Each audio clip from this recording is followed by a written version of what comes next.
Hi, it's Joe here. Welcome to another episode. Last year in fall, I separated one of my moonshine snake plant and shared some with my neighbors, but I still had two rosettes left.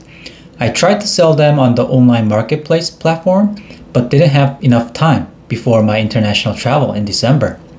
So in November last year, I just decided to do a little experiment that I thought nobody in the United States would do.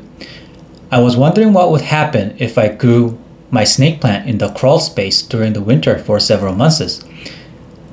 My home has a unique crawl space. Only 15% of homes in the US have a crawl space, so there's a big chance you probably won't know what a crawl space is.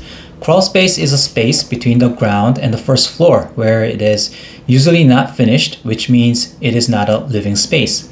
And in most cases, you have to crawl in order to move around in that space. However, in my case, I can walk in my crawl space and it even has a small east-facing window. It was just a perfect setting to place one of my snake plants and observe what would happen. Winter in Virginia is not short. Most succulents die from December to April if you put them outdoors, and there's a little risk during November and May also due to unexpected temperature drops at night.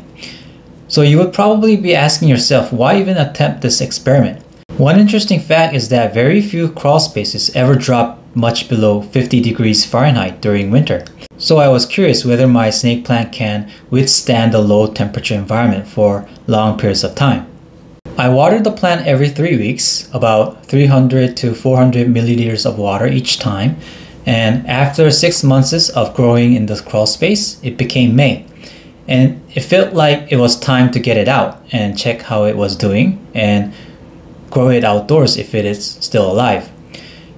As you can see, the plant has obviously shown signs of suffering. The leaves partially turned yellow or brown, so I decided to cut off the ugly parts of the leaves. I had to partially trim almost every leaf.